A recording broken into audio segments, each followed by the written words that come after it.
You guys see that? Chipped my tooth, I don't know how. Now I'm self-conscious. I'm gonna talk like this the entire video. That also means I have to go to the dentist, dude. I hate the dentist. I really do. I don't like it. They're liars. That's all they do is tell you it's not gonna hurt, and it hurts extremely bad.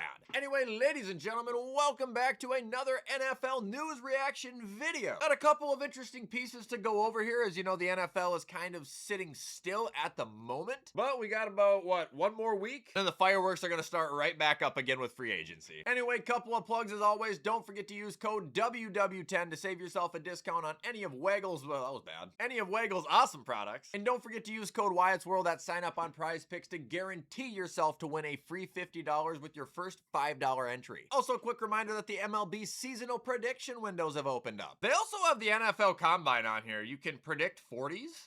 However, always remember to play responsibly, and let's get into the video.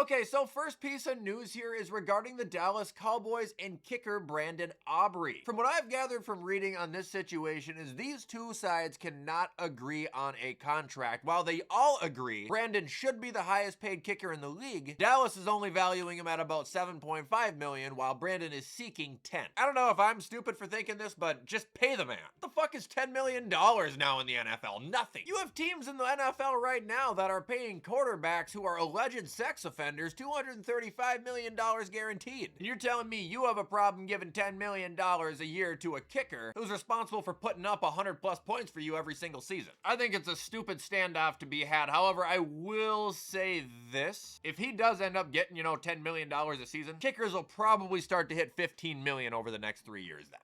Here's some unsurprising news about the Jacksonville Jaguars. They will be hosting back-to-back games in London next season. I feel like they play 2 London games every single year. Maybe they're not always back-to-back. I want to say they were back-to-back 2 seasons ago, though, or the Vikings were back-to-back this year, or something was weird with that. But this is unsurprising as hell. It's just, why were the Jags chosen? Like, why are they London's team? Like, they are always there. Here's some news about Trent Williams. Him and the 49ers are currently in a little bit of a dispute because he's scheduled to carry a $39 million cap this season, and I believe they're trying to lower it, and he's not accepting it. I don't know what the hell is going to come out of this. They don't want to let him go, but obviously they're not going to want to pay a man who's 37 years old now $39 million.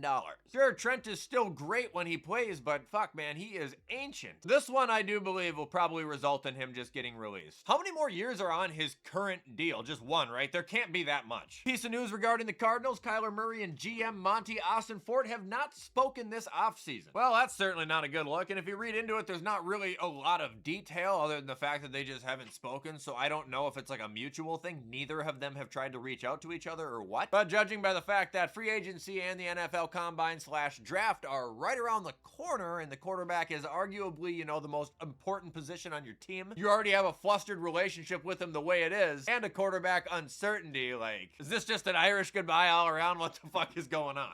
Perfect timing from my video on Monday when I said Zach Ertz probably isn't going to play again. He actually intends to play a 14th season and is expected to be cleared right around week 1. That is insane. If I just read correctly too, Bobby Wagner said the same thing. He plans to come back, and I think he's on season 14 or 15 as well. Man, those guys just love to play football. There's no way around it. Especially Zach Ertz. He has every reason to ride off into the sunset right now. Multi-millionaire, phenomenal career. He's very old at this point and just had a hellacious injury, yet he wants to come back and ball out some more? Tip the cap to you, my man. Hey, this is a little bit appalling. The Buffalo Bills' brand new stadium that's expected to open next season was just put on a week halt with no construction or anything because of a graffiti investigation. I've tried to find pictures of like what was actually graffitied. I don't know. I'm sure they do exist out there somewhere. I couldn't find any that were actually credible, but from what I read, it was the typical body part slur, just bullshit train cart graffiti. And by the way, I'm not trying to say it like, oh, it's not a big deal or anything. No, it's total bullshit. A matter of fact, it's such a big deal that there's a $100,000 reward to anybody who has information or can find out who did this, which is kind of making me want to go be a bounty hunter in Buffalo. Who's fucking with my stadium? I do find it a little bit humorous because whoever did this, though, is absolutely shitting their pants. They did this, I'm guessing, with the intent of, they're gonna come into work and see that and get really mad. And it turned into like an actual fucking crime, and they had to shut down entire operations, and now there's a $6 figure reward on their head. All over some spray paint. Nice, dude. Hope it was worth it.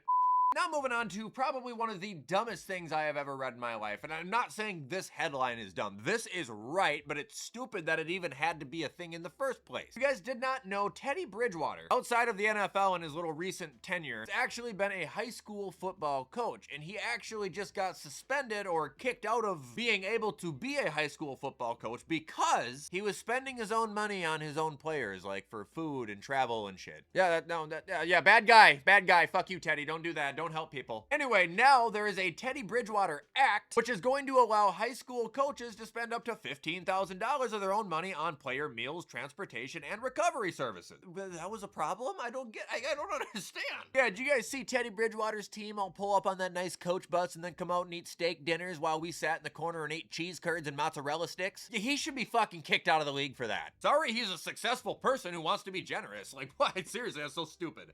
Now moving on, we have kind of a stupid headline about the Browns, and that was in a recent interview with Andrew Berry. He says that the Browns are to hold an open quarterback competition between Shedeur Sanders and Deshaun Watson. So this frustrates me for a number of reasons. One, because Watson again finds his way back into the headlines, and I understand the Browns because they don't have a choice. They're paying him so much money that if he is healthy enough to play, you have got to entertain it. But I think specifically saying Shedeur and Deshaun is going to be the competition and just leaving out Dillon Gabriel entirely, as if he's not better than Deshaun Watson, which right now, that's an argument. And Shedeur Sanders, I think, is an argument as well. Like, that is a triple threat match, and I'm not sure why it's not being advertised as that. Tell you right now, the most mature guy of them all is Dillon Gabriel. And while that might not make him the best quarterback, I'm not really certain he isn't either. I mean, he got injured and just didn't get to play again. I get it, Gabriel wasn't, the most explosive player, but he really didn't turn the ball over that much. Like, I feel like there should be more entertainment here than just fucking Bill Cosby and Shedeur.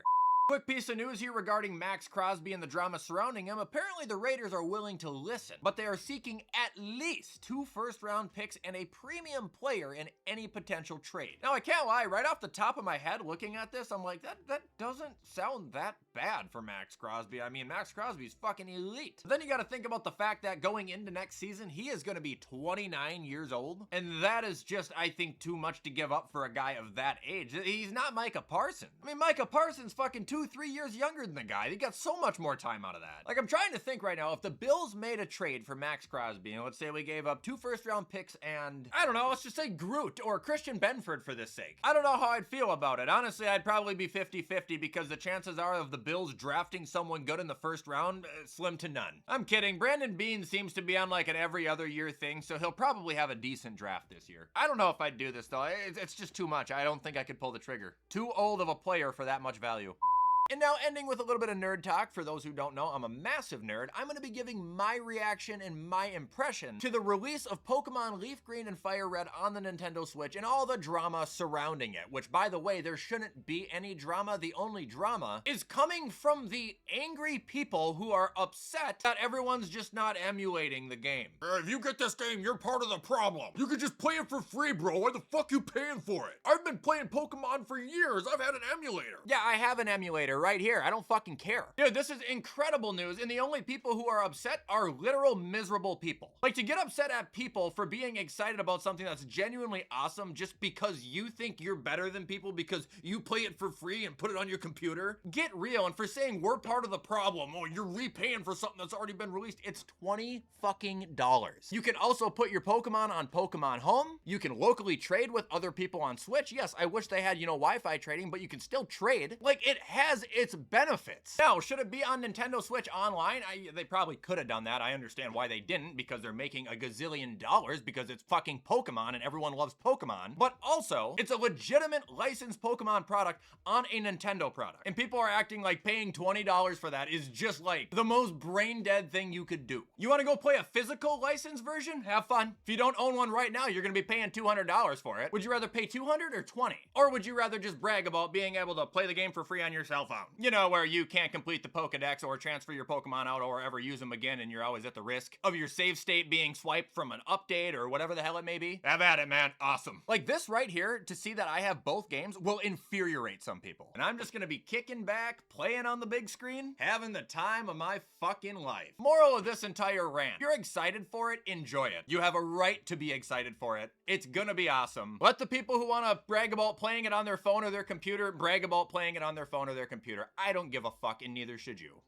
And that is gonna do it, ladies and gentlemen, for today's news reaction video. Hope you guys enjoyed this video, and if you did, please show support, because you know I appreciate it. Like I said, we got fresh content right around the corner. I think the Combine starts tomorrow, free agency next week, and then we'll cruise right into the draft. Again, I appreciate you guys for being here. I hope you guys have a phenomenal rest of your day. I'm gonna get this whipped up so you guys can watch it on time, and I will see you in the next video.